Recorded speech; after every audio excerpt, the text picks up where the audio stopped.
काय नाव आहे तुमचं? ललिता राजेंद्र खरात. तर काय झालंय सांगा. बघा, हे आमचा डोंगर आहे. हा अचानक खसला गेलेला आहे आणि हा खाली कोसळत चालला आहे. तर ही संपूर्ण चिर पडलेली आहे. तर शासनाने एवढी दखल घ्यावा का इथं संरक्षण भीत बांधून द्यावा आम्हाला.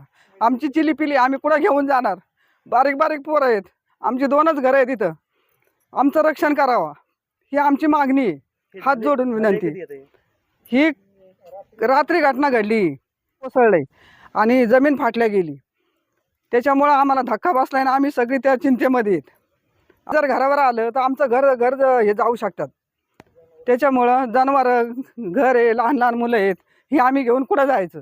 मग त्यासाठी शासनाने याची दखल घेऊन आम्हाला काहीतरी आमची संरक्षण भीत बांधून द्यावं इथं, ही आमची मागणी. हात जोडून विनंती आहे. पूर्ण खाली खसणार ते आणि घरावर येणार. मग ही लहान लहान मुलं घेऊन आम्ही कुठं जाणार? घराजवळ आहेत, पोरं लहान लहान, कुठं रात्री आम्ही घेऊन पळणार? सकाळी उठल्याच्या नंतर 6 वाजता दूध काढायला उठलो ना आम्ही, तेव्हा आम्ही अचानक वर लक्ष गेलं का रात्री आवाज कसला आला. तर आम्हाला काय वाटलं का ढगांचा आवाज येतोय. पण हे कोसळलं जेव्हा ते खालून पाहिलं तर वरून भिंत चिर दिसली आणि हे खाली कोसळले. मग सगळे आम्ही आलो आणि हे बघितलं. मग आम्ही लगेच पंचायतीमध्ये ग्रामसेवक, सरपंच ह्या लोकांना कळवलं. ते आले, त्यांनी दखल घेतली, त्यांनी बघून गेलेत.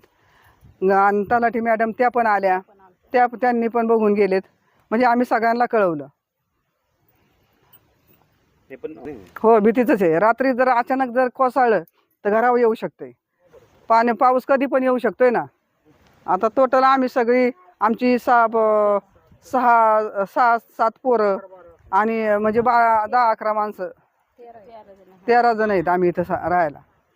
लहान लहान मुलं ना आम्ही 4-5 जण मोठी माणसं आहेत आणि गुरं आहेत आमची एवढी. ही गुरं घेऊन आम्ही कुठं जाणार? आम्हाला आवाज आला, पण आम्हाला काय वाटलं का काहीतरी मोठा आवाज आला का ढगांचा आवाज आला, म्हणजे असं आम्ही गृहीत धरलं गेलं. आणि जेव्हा सकाळ उठून बघतोय तर हे सगळं कोसळलेलं दिसलं, म्हणून आम्ही सगळे वरती आलो. आणि मग आम्ही सगळ्यांना फोन करून सांगितलं अशी अशी घटना घडली, तुम्ही येऊन स्वतः बघून जा आणि याची सगळ्यांनी दखल घ्या. 100% खाली येणार ते. पाऊस होणार. हां, पाऊस होणार. आता पाऊस थांबणार आहे का? पाऊस जर आला तर ते अचानक पाणी त्याच्यामध्ये गेलं म्हणजे संपूर्ण खाली येणार ते. मग आम्ही लहान लहान मुलं घेऊन कुठे जाणार? आम्ही जाऊ, पण गुराढोरं, हां, उद्या आमचं पोट पाणी त्या गुराढोरांवरचे. ते जर गुरांना जर काय झालं तर मग आम्ही काय करणार? इथं कुठली मोलमजुरी नाही, काय नाही. आमचं जीवन त्याच्यावरच आम्ही जीवन जगतोय. म्हणून आमची एवढीच शासनाकडे मागणी आहे, आमचं काहीतरी संरक्षण करा आणि संरक्षण भीत आम्हाला बांधून द्यावी अशी आमची हात जोडून. हो, दगड याच्यामध्ये दगड नव्हते. दगड जर असते तर फार घरावर आले असते. ही माती आहे ना, त्याच्यामुळं ते इथं खाली दाबले. हो,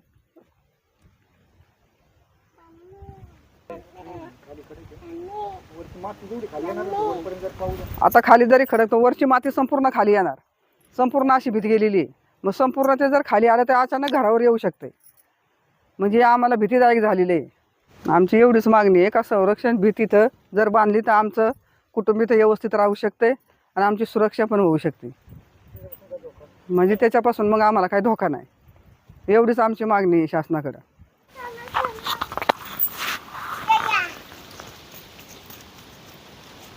पोरं घेऊन निघा खाली.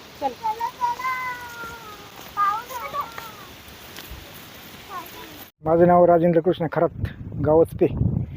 आणि सकाळी ज्या वेळेला आम्ही उठलो 6 वाजता, त्यावेळेला इकडं पाहिलं वरती शेताकडं हे सगळं खाली खचलं होतं. खचल्यानंतर मग आम्ही वर येऊन पाहणी केली तर सगळं म्हणजे बेगा पडल्या होत्या. आणि जास्त जर पाऊस झाला तर घरावर येण्याची शक्यता वाटते. म्हणजे असं म्हणजे ग्रामपंचायत आमची पंचाळी, आडिवरी पंचाळी, हो, त्याला पण मग सकाळी कळवलं ना. मग ज्या वेळेला वर पाहिलं आम्ही, फोन केले सगळ्यांना, मग असं कळवलं. मग लोक येऊन बघून गेली. असं झालं. म्हणजे पाऊस जर झाला तर मग शक्यता मग घरावर यांची म्हणजे शक्यता आहे याची. म्हणजे सगळं मातीच्या डोंगर आहे ना, आणि वरून पाणी मग मुरल्यामुळं ते झालं का सगळं का बेगा पडलं या, असं झाले. जास्त जर पाऊस आला तर म्हणजे खचण्याचं संभव आहे याचा. म्हणजे त्यामुळे जरा भीती वाटली घरावर जायची. म्हणजे हां, याचं जर पाणी गेलं तर मग हे खालीच खचणार सगळं. मग घरावर याची भीती वाटली आम्हाला. म्हणजे घरी जनावरं बारीक बारीक पोरं बिरं सगळं आम्ही आहेत ना का घरामध्ये. जनावरं बरीच आहेत आमच्यावाली, पोरं आहेत. त्याच्यामुळे रात्री झालं तर मग कसं काय करावं हेच काय कळत नाही ना ते. नाही याच्यात काहीच झालं नाही का, कवा झालं नाही. आता पहिल्यांदाच झालं म्हणजे असंही. ह्यावर पाऊस म्हणजे 2 दिवस पाऊस झाला ना, रात्रीचा तो भयंकर पाऊस झाला, जबरदस्त पाऊस झाला म्हणजे तो. अजूनही पाऊस काही थांबत नाही म्हणजे अजून काही जे आता पावसाचं कोण सांगणार आहे कधी येणार आहे का कधी काय होणार आहे, सांगू शकत नाही ना असं. हो रात्रीचं काय झालं आम्ही कुठं पळणार काय काय करणार, बारीक बारीक पोरं गुरं बिरं एवढी कशी काय म्हणजे असं हे वाटतं ना आम्हाला म्हणजे जरा भीती वाटते म्हणजे. हां चेहरा म्हणजे मग भयंकर चेहरा गेले ना सगळं खाली असं पोकळ झालेले असं खालीपर्यंत असं फार. घर जवळच आहे खाली आमचं ना, की 10-15 फुटावरच्या अंतरावर घर आहे खाली. आणि वर डोंगर भाग लागला, उंच भाग लागला, खाली खोल लागलं ना खाली. हो पुढचं तुटणार ना मग आता एवढं तुटले म्हणलो. आणि पाऊस जर झाला तर याला कधी तुटायला सांगता येत नाही.